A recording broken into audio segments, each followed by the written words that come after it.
Terima kasih rakan setugas. Beberapa pelancong asing dari Eropah yang masih terkandas di Pusat Peranginan Tanah Tinggi Cameron Highlands berterima kasih kepada Kerajaan Negeri Pahang dan Polis Diraja Malaysia yang menjaga kebajikan mereka sepanjang tempoh Perintah Kawalan Pergerakan. Meskipun tidak dapat pulang ke negara asal masing-masing, segala kebajikan serta keselesaan mereka sentiasa mendapat perhatian pelbagai pihak yang tampil membantu termasuk pemilik chalet penginapan. Visa sudah expired. Malah mereka berasa lebih selamat berada di negara ini dan sentiasa mengikuti perkembangan terkini berkaitan COVID-19 dengan bantuan pihak berkuasa.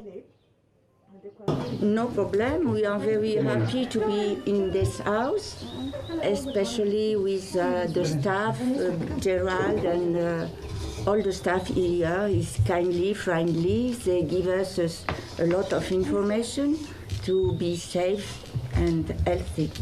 So we say many congratulations to the Gerard and the staff. We are feeling pretty good here, safe and also healthy. And still getting good food. And the staff here from the hotel is great. Yeah, they help us a lot. And especially Gerard, he's always giving us good information, news about the governments. Of course, we are not as free as we want to be. Like we cannot walk around here, but it's the Cameron Highlands. The temperature is very good, and the people are very nice. So it's a good place to stay.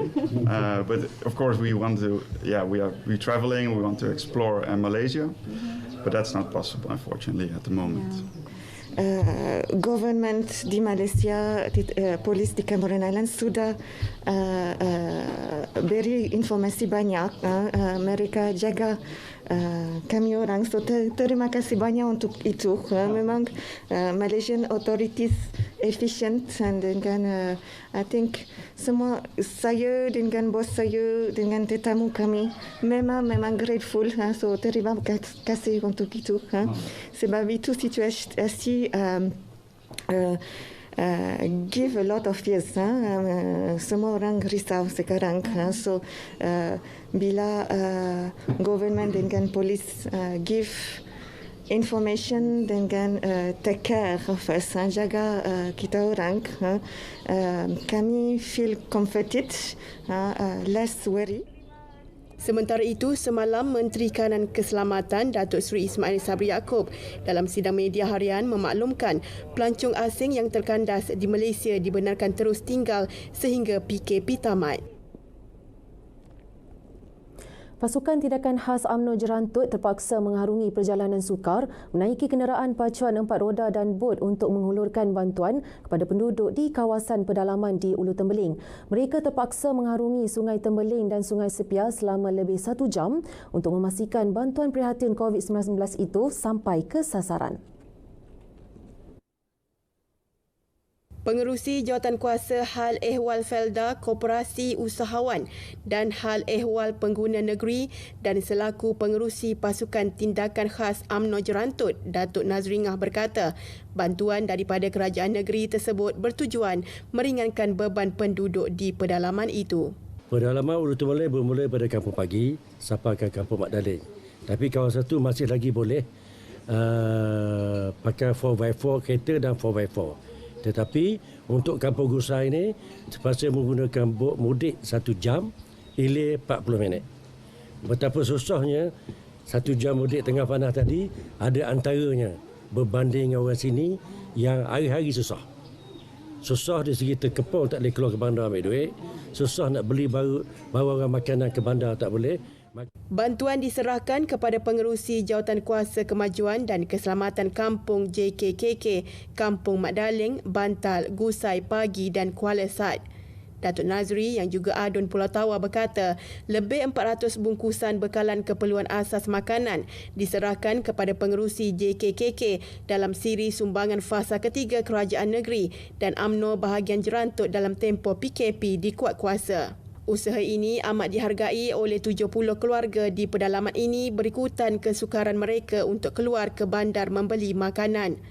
Dengan adanya bekalan ini, alhamdulillah saya bersyukur dapatlah meringankan beban orang kampung Gusai ini. Lebih-lebih lagi saat ini, saat keadaan kita kawalan pergerakan, kami tidak dapat keluar. Maklumlah kampung Gusai ini jauh dengan bandar. Lagipun kampung Gusai ini kedai pun ada kedai runcit tapi barang-barang tak cukup. Perjalanan yang jauh seperti terpaksa menaiki bot dan kenderaan pacuan 4 roda amat sukar kerana kebanyakan penduduk di kawasan ini merupakan penoreh getah, nelayan pesisir pantai dan kerja kampung. Sebanyak 500 kotak makanan diserahkan kepada Wakil Jawatankuasa Kemajuan dan Kemakmuran Kampung JKK dan Badan Bukan Kerajaan NGO Dun Semambu di Indrama Kota Kuantan.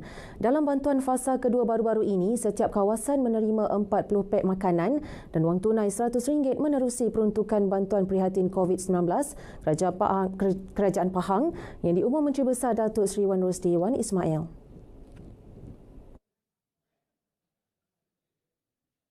Ketua UMNO bahagian Indrama Kota, Datuk Indra Mustafar Kamal Abdul Hamid berkata, bantuan dengan peruntukan RM75,000 itu telah disampaikan secara berperingkat. Ia akan diagihkan kepada mereka yang benar-benar layak dan memerlukan dalam tempoh PKP ini. Dan maknanya kalau di kampung tu kita gunakan ketua kampung. Itu sebab kita panggil ketua kampung untuk membagikan sumbangan ni yang diberi oleh Kerajaan Pahang ni. Dan maknanya kalau misalnya ada NGO yang boleh kita bagi melalui dia, kita akan bagi melalui dia lah. Yang duduk dia bersama-sama, maknanya ada KRT pun kita bagi dan sebagainya melalui. Beliau menyerahkan bantuan berkenaan kepada pengerusi JKKK Kampung Bukit Berut, Nazaruddin Abdul Hasim di Kuantan. Telah kita pilih yang betul-betul layak dari segi untuk penerimaan dan juga pihak pejabat daerah akan menyemak semula nama-nama yang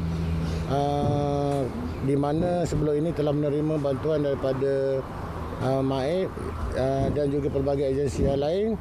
Jadi mana kita akan ambil yang betul-betul penerima yang belum menerima bantuan.